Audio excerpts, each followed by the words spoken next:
And now back to your regular programming. If you speak better to yourself. You showed up for probably the dumbest conversation we've ever had on this show. Let's have that smile again. Tell me how that happens. Physically should not happen. Relax. If you say Give me as well. 3 times a day, God will line it up. He's just an absolute hack, and he gets his ass kicked by the teammates every week. It's just terrible. Ohio State, they have prevailed. They are national champions, beating out Notre Dame. We're going to break down this game, storylines that come out of it. Before we get there, though, Sean, can you just share with our listeners a quick word from BetOnline? Yeah, I'd love to. Took some money on the national championship game. I'm going to withhold what bet I took. Whether you're a seasoned fan or a first-time bettor, BetOnline is your ultimate game day. Even saying that. I'm doing a read for BetOnline, our delightful sponsor. I'm trying to tell the people that they have the largest selection of odds from everything football, the NBA, college basketball, NHL, UFC. BetOnline is the number one sports betting source for the new year. There was a ton going on this weekend. We're going to slowly get, what do we have? We've got 3 football games left before we're reduced to betting on the UFL, which I will do. I'm not above it, but let's just cherish these last couple games we have. Touchdowns, 3-pointers, hat tricks. BetOnline has you covered on every game, every play, every win. BetOnline, the game starts here. All right, Sean, first thing before we get to my commiserating, because I don't think I've been able to do it effectively. I've kind of had to, actually, I can't say I've had to be professional because there was a lot of screaming yesterday on Rufino and Joe. I've had to take a lot of different angles to frame it, but I think that today is a good day post-mortem after being up until 7 a.m. for my producer job to be able to reflect on this. But Ohio State 100% deserves unbelievable credit for doing one of the most impossible things that they could have done. They saw tremendous adversity to the point where lost the game early to Oregon. Some thought that, hey, maybe does this box them out? They're still a great team, but it increases or decreases the margin for error.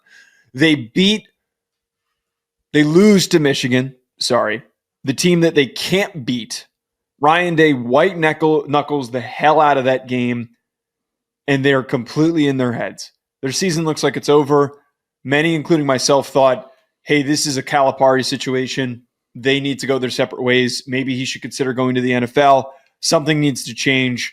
This has hit its ceiling. They put together an unbelievable playoff run, dominating their way through it, almost dominated Notre Dame until they let them back into the game, but it was still a very strong, confirmed, just easy to tell win for the first 3 quarters until they went ultra uber conservative. Ohio State and Ryan Day now live in this world where they have one of the most, I don't even know the best word to describe this, one of the most unique playoff runs in college football history. The first ever college football expanded playoff championship, but to have done it with all these different notches and bruises that they suffered along the way.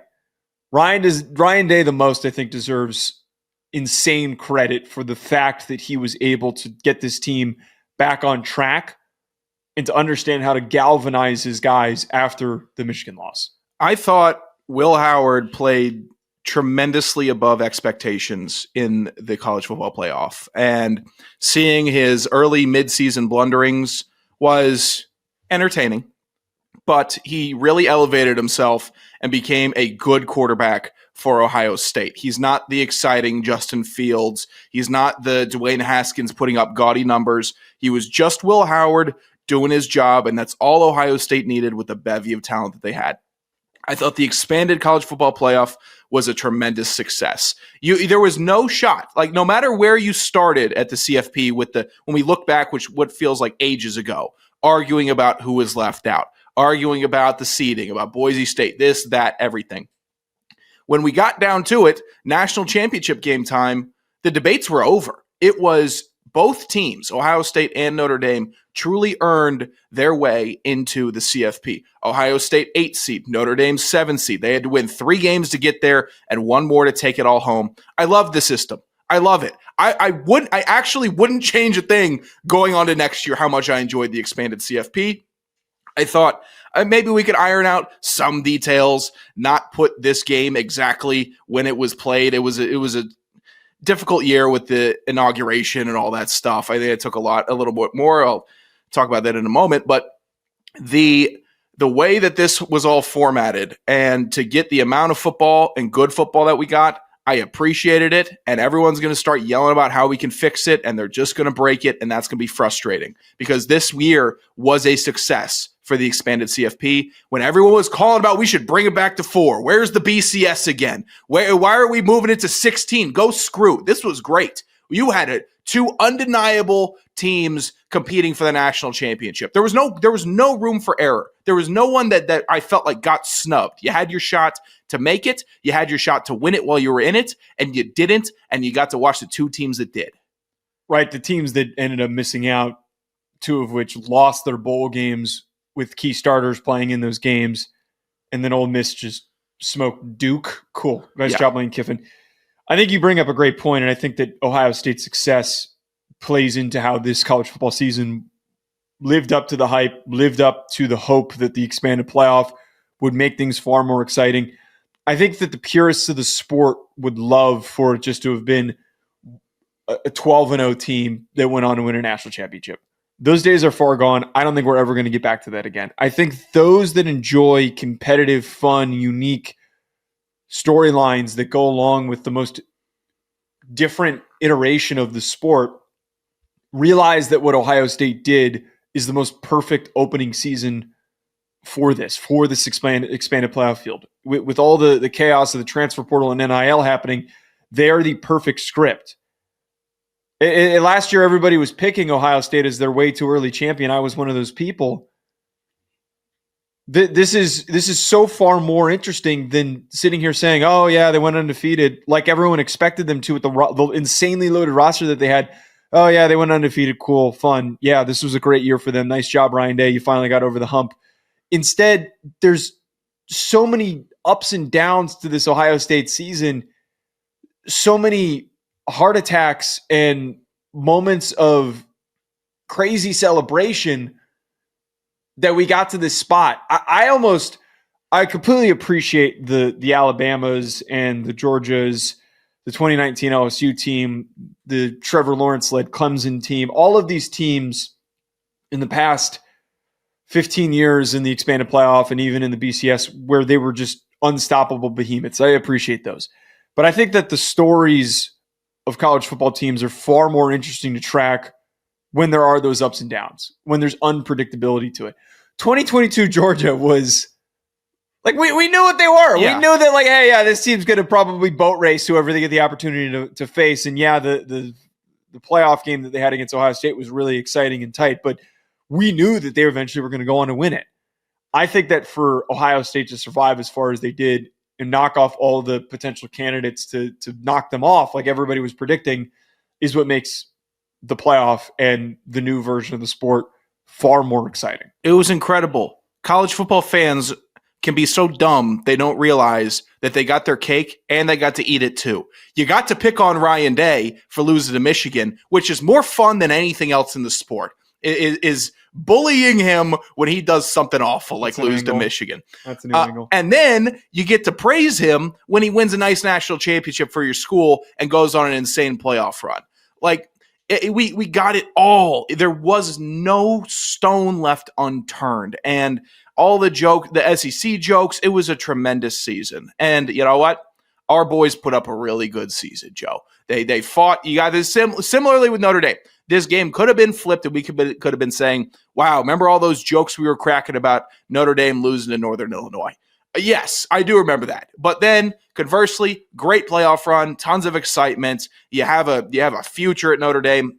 And I'll say this, you shouldn't beat yourself up too much because the buzz around this national championship game, super diminished. I think this Ohio State win in the end gets buried because it was thrown on NFL divisional, right after NFL divisional weekend. You had the inauguration. That's going to happen once every 4 years. There's going to be a CFP championship that gets buried because of the madness. And also it's Ohio State. So I don't think that this is going to be a blemish that everyone remembers. I don't think it's going to be, if only they got Jeremiah Love more touches. They should have. That was ridiculous. But this won't be one I don't think you're sitting back and dissecting for years to come. Well, one really quickly, I do think that the schedule needs to be adjusted because you do kind of lose the buzz where originally the game was happening around wild card playoff time, so it was the star of the show. We knew what was coming, and I also kind of hate that there were 10 days in between. I think that too much separation maybe slowed down the momentum of the attention of Americans. But to what you just said, yeah, at the same time, there's plenty of people trying to do Notre Dame can't win the big game, blah, blah, blah, the same narrative we hear over and over again. This is where my frustration and just tiredness comes into play, minus me being up until 7 a.m. Post-mortem after all of this, I just don't know how you can look at what Notre Dame did this year and them fighting back, like almost getting back into the game. Couple of like really bad mistakes coaching-wise for Marcus Freeman, but for them to have done this in his third ever year as a head coach, not third year at Notre Dame, third year ever as a head coach, to accomplish this is a positive sign. It is not a direct, blatant indicator that they go back to national championships and they go on and win one, but it is a huge positive sign for him as a head coach for the future of this team, what he's going to be able to do in recruiting, the positive marketing that comes out of it. It's just so stupid and lame that you hear people try to play up the same old Notre Dame. This is the closest they've gotten. The teams need to lose before they can finally win. I keep coming back to that. We're just going to pretend that Ryan Day didn't get to these opportunities multiple times and fall short, like extremely short, and also getting blown out in national championship games. I think that there is consistently revisionist history for Notre Dame, and it's just the world that we live in, that the minute that they slip up just a little bit, it opens the can of worms of people just to find any avenue to shit on them. Well, that's what happens with Notre Dame, unfortunately. Us poor Catholics. You get the big Always. NBC contract. You don't want to join a conference. People are going to take umbrage with it. Notre Dame is a great heel. And unfortunately, this year, they were super likable. Riley Leonard, likable. Marcus Freeman won me over every time that somebody was trying to bait him into giving a ridiculous answer to a ridiculous question. He didn't bite. He was a team first guy, consummate professional. He won me over. I as much as I want to clown and do bits, he is a leader of that program and that team. And everyone, I think they actually do still have tremendous upside. I think it's Steve Angeli's season. Time to back the big horse. CJ. Time to back the big horse, Joe. Let him go out and rip Kenny. it. I don't think Steve Angeli is going to start. It's going to be CJ Carr or Kenny Minchie.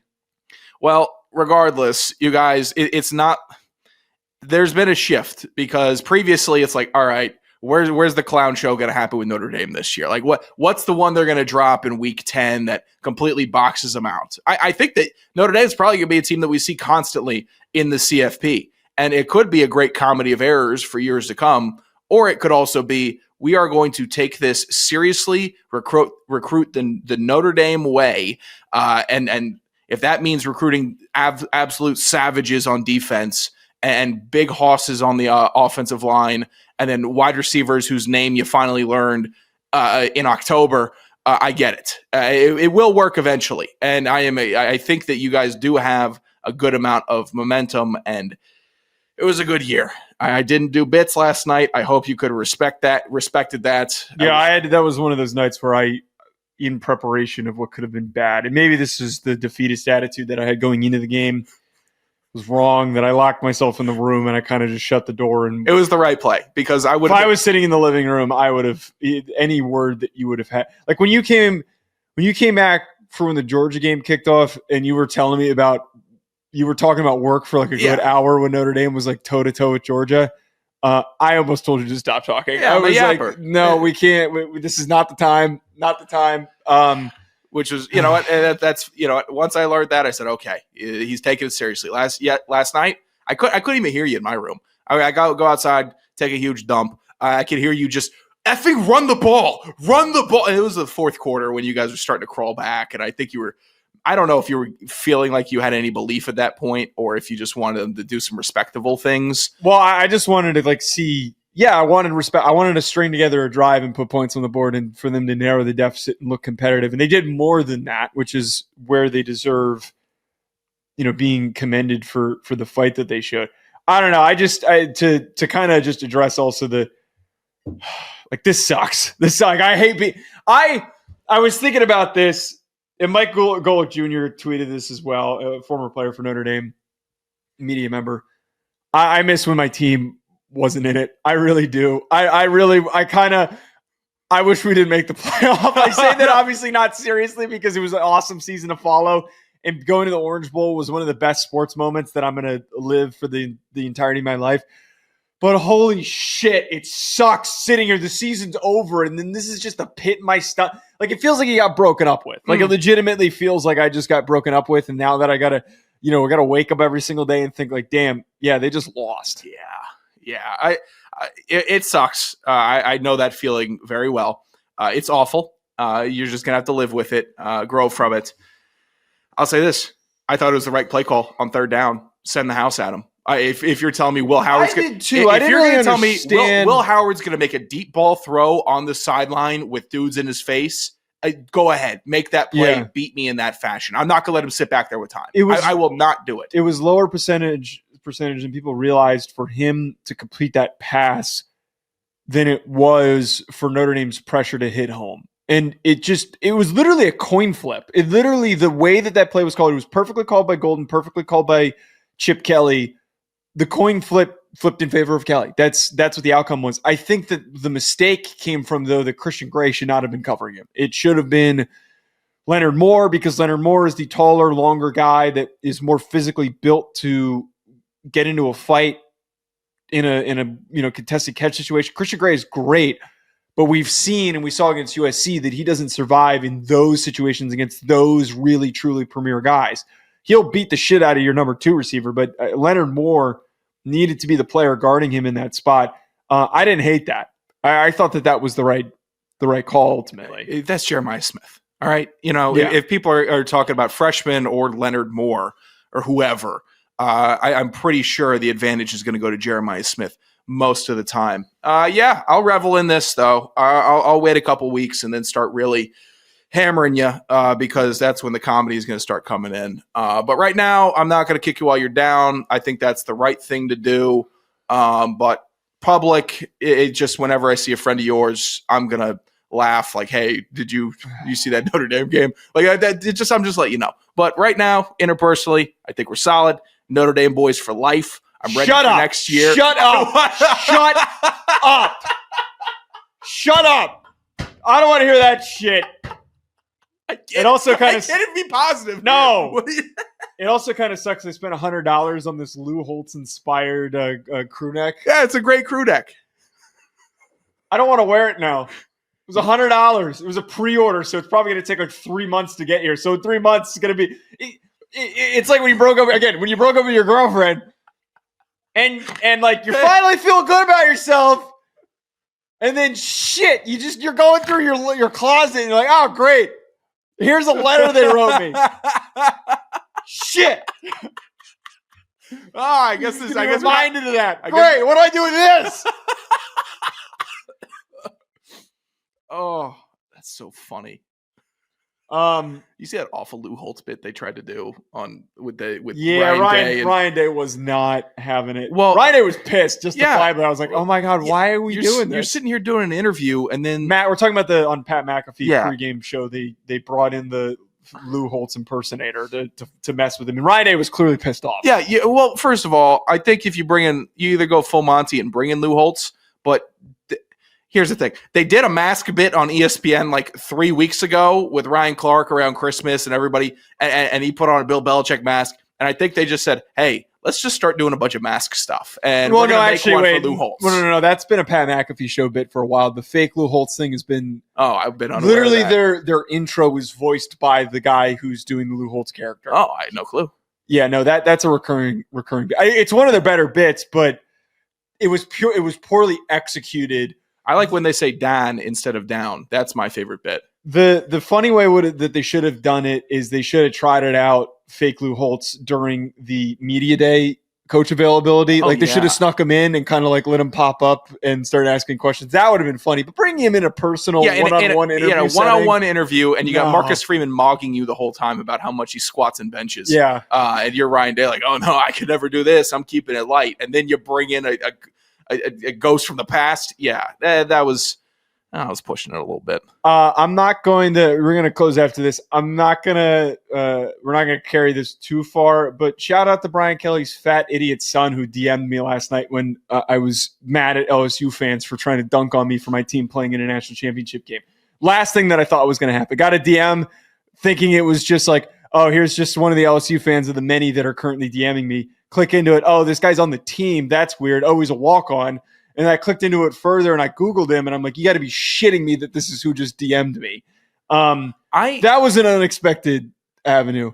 This LSU Notre Dame Brian Kelly situation is genuine for me, right? Yeah, as an outside onlooker, like I'm genuinely curious. I almost don't even want to continue to rehash this or even provide anything else because it's reached its peak where I'm like, all right, I'm done. I'm not talking about this anymore. When freaking Brian Kelly's son DM'd me, that was this is one, gotten out of hand, and two, the other side is clearly irrational that I'm the one who's getting attacked. This is all genuinely mind-boggling to me. This is as mind-boggling as Lane Kiffin, Oklahoma, USC beef. I don't see Miami fans. You mean Lincoln Riley? Lincoln Riley, pardon me. I was thinking Lane Kiffin, Tennessee, Ole Miss. I'm thinking same. Mario Cristobal. Like, I'm not seeing Miami fans beefing like with Oregon fans about Mario Cristobal. They don't. The best example is the Lincoln Riley, because it's the most comparable. It happened at the same exact time. The Lincoln Riley, Oklahoma with USC bid. Before you continue, the way that I have perceived this, it's like if your girlfriend that you had for multiple years for a long period of time, a lot of girlfriend analogies, cheats on you and then immediately starts dating the guy that she cheated on you with. Yeah. You're obviously going to, every single time that you're happier with the next person, you're always going to think to yourself like, man, I wonder what that shitty person is up to, the person that I don't like is up to.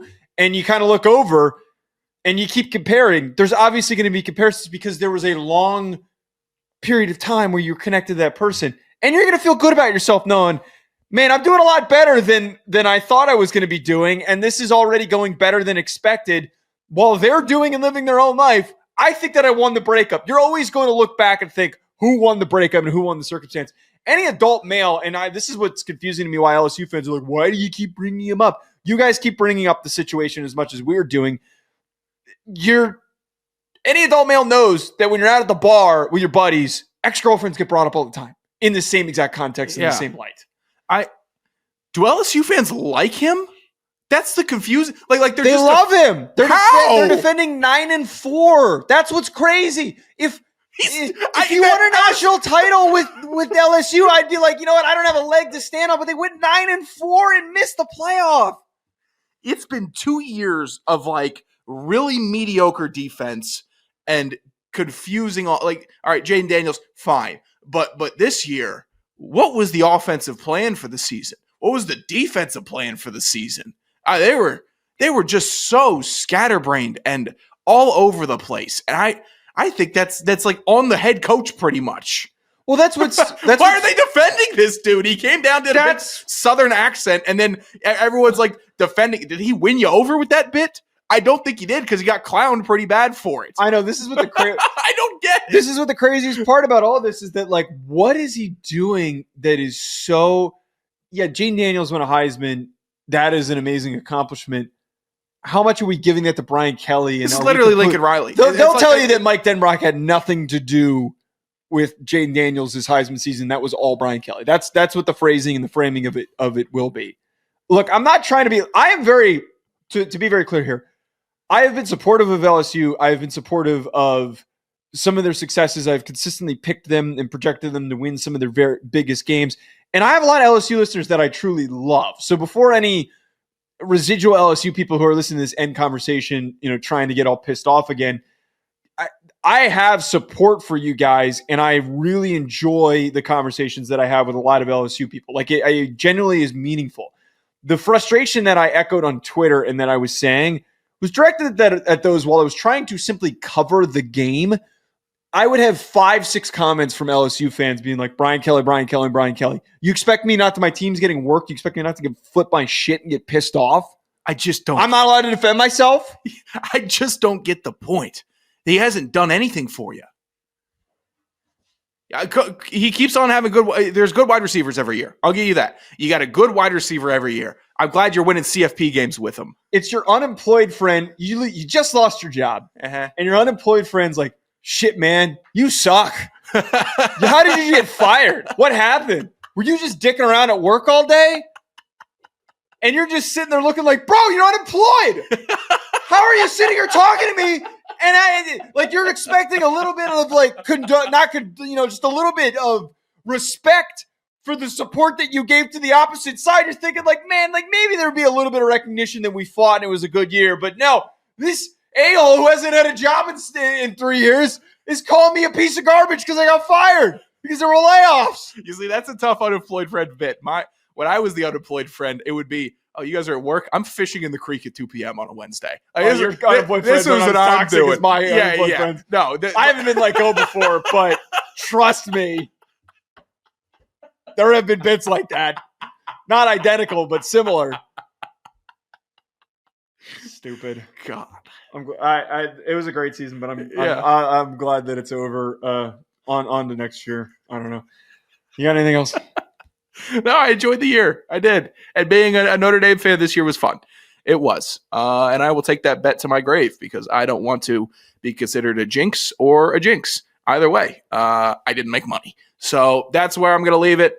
Ohio State fans, you guys are always insufferable. Enjoy it. Enjoy being insufferable. You deserve it. I think that's kind of like the right of anybody that wins the national championship. Michigan fans were awful last year. You guys are probably going to top that. But, yeah, enjoy it. Enjoy your obscure buried college football national championship win. Why are you trying to downplay it? Ohio State had a great year. I'm actually appreciative of Ohio State fans because they actually were quite congratulatory. A lot of them were saying, like, you guys fought. They had a great year. I was stunned. I was expecting toxicity. This is a me thing. I was expecting to be more into the game. I wasn't. There was too much going on at this time period. We got to figure it out. I think leaving it on a Monday is fine. But it can't be all going on at the same time. We can't have 3 massive things happen at the same time. Let's play at 2:00 on the first Saturday of June. Oh, that'd be sick. So like the season, like there's 6 months, and then we're just going to play it in June when there's nothing to talk about. I would they should have done that Thursday or the Friday before divisional weekend. Get people. I said June, not January. June. I know you said June. How am I going to logistically get a June game working here? Okay, that's going to be tough. Entertain the thought. We got people. We're going to have people at the combine. I mean, could we have postgraduates playing then? Make them come back. Oh, good Lord. And then you should be able to call in one celebrity play. And so Notre Dame should have been able to call out who would have been Notre Dame's. We would have been able to. You could put Gillis on the line. No. Shane Gillis. No, I meant like Kyle. No, you thought I meant Shane Gillis. You said celebrity. I meant like you go grab Kyle Hamilton. Kyle Hamilton's going to play safety for like us. An old timers day. And they can run out there Nick Bosa. Like that's what we can do. You get one all pro. The best you got. What do you mean he's an all pro? He's okay. He's doing okay. You okay? I'm not. He's the best safety in the NFL right now. Are you seriously going to not say that he's not the best safety in the NFL? He's the best safety in the NFL he's not right better now. than Jesse Bates. I'm sorry about that. I hate to let you know this. He's not better than Jesse Bates. Pull up the numbers. You would be upset if I pulled up the numbers. Pull up the film. You would be real upset. Jesse Bates is a good player. Kyle Hamilton's better than Jesse Bates. Are you crazy? Jesse Bates is fun. Jesse Bates isn't a third of the athlete of what Kyle Hamilton is. Third of the athlete. Kyle Hamilton isn't a third of the football player that Jesse Bates is. He is. No, he's year not. 3. Yeah, he is. No, he is not. Yeah, he is. Nobody Bullshit. is punching that ball like Jesse Bates is. He drinks free in Atlanta. He drank free in Atlanta last year. This year, he elevated himself. Pick 6. Yeah, so great. So great playing on a defense where he's the only guy and they didn't make the playoffs. So great getting bounced second round of the playoffs. Still was the best player on one candidate had 2 turnovers. Best player on a top 5 defense in the NFL. Best player, I'm sure. Who's the best player on the Ravens defense? Roquan Smith. He's better than Roquan Smith. Oh, you're crazy. Roquan Smith is elevated. 6'4" and he runs like a. What was that? Oh, where was his Josh Allen pick in the divisional game then? Mr. Game Changer? He's a safety. I This guarantee- is I insane swear that he to has God- to get a pick I to swear be to God, categorized as the best if- safety in the NFL. If the How Falcons old's Jesse Bates? if the Falcons were in the playoffs, Jesse Bates would have had a turnover. He would have had an interception, sure. or he would have had a forced fumble. I would pay him a lifetime contract. Oh, how old is he? Oh, 27-year-old stud Jesse Bates, 27 years old. Just stupid. All right, I can't. What are believe we at? that Jesus. All right. At Joe DeLeone at Sanderson Radio at Hack City Pod. I'm gonna go slam my head into a wall as fast and as hard as possible.